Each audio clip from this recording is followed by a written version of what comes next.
আমার এই স্বজনহীন জীবনেও দেশবাসী আমার স্বজন। আল্লাহ আমার একমাত্র ভরসা। আমি যেমন থাকি, যেখানেই থাকি, যতক্ষণ বেঁচে থাকবো দেশবাসীকে ছেড়ে যাব না।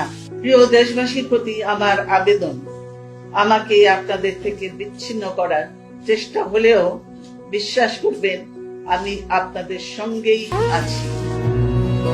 যে আমাদের লড়াই শিখালো, অন্ধকারে প্রদীপ জ্বালালো, শহর থেকে প্রতিটি গ্রাম বদলে গেল যার পরশে, ঠিকানা করেনি অন্য কোথাও দেশকে ভালোবেসে।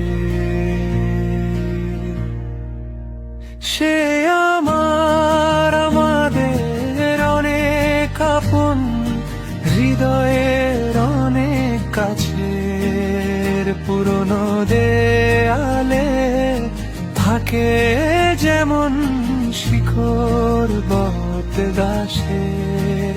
সে আমাদের অনেক আপন, হৃদয়ের অনেক কাছের, পুরনো দেয়ালে থাকে যেমন শিকড় বটগাছের।